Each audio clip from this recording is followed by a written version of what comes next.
it's Frances, it's me again. I thought I'd try a voiceover. So I'm going to do a heart watercolour. So I've cut out a heart template out of a piece of newspaper, and I'm going round it at the moment with some watercolour pencil so that you don't end up with a line afterwards. This is going to be a birthday card for a lovely lady, and she loves the colour blue. So I'm going to do all blues. Initially I was going to make this shorter, but it turned out quite short anyway. So there we go, there's my template, and here we are.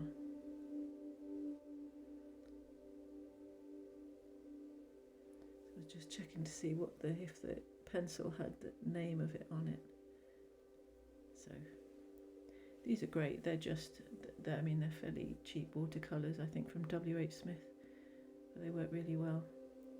So the reason for the two types of water is the blue one is the clean one, and then the green one, it becomes more dirty, so you have a cleaner one. I'm going straight in. I have no idea what I'm going to do until I start, so I just go with the flow.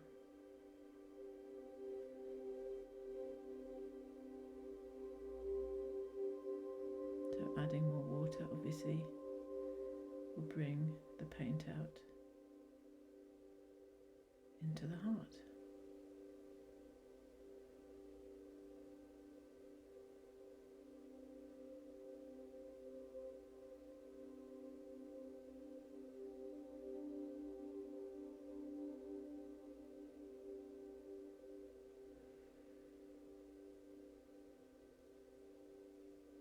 I thought I'd do this one for you in real time. This is very quick. I think the whole thing is done in under 6 minutes. So, but because there's nothing I'm not following anything. It's a very quick. Oh, you can hear the dog barking. It's always peaceful here. So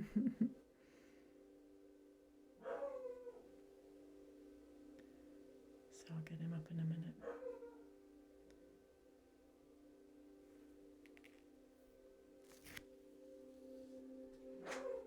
So just using lots of different kinds of blue.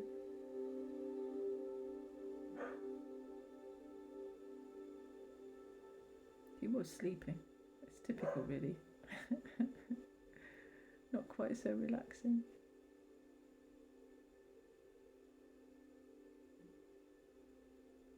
So I'm just using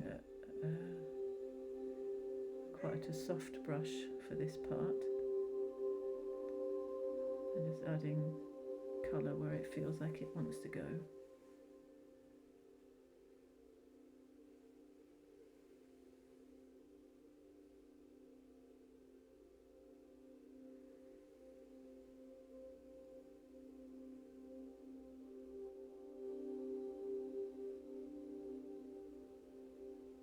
I want to try and keep the whole thing to be quite soft and quite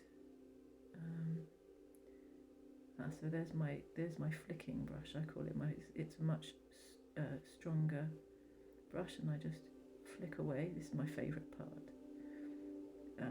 This is the kind of thing that you do when you were really little.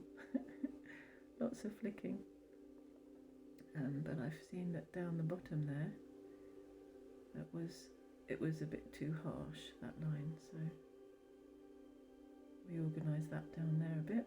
And if you do it, obviously you do it before you do flicking, because obviously once the flicking's happening, if you paint over the top, you'll just remove all of the splatters. So here we go again.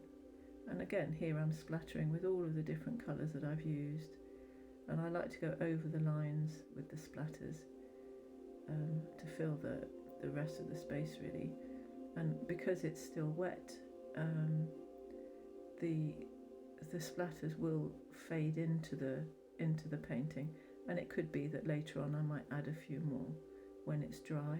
We'll see how it goes. I might add a few white splats actually when it's finished, drying, because that might look quite pretty. So this is another technique, so this is kind of like tapping the top of the brush to get more prominent splatters as opposed to the ones that go across. Does that make sense? So there we go, I think it's nearly ready. Yes, I feel it's ready. So there we go, I hope you've enjoyed it and have a lovely... I'm trying to do thumbs up, can't work out where you are. And I'm trying to do a heart in your direction, didn't work. Okay, lots of love, bye bye.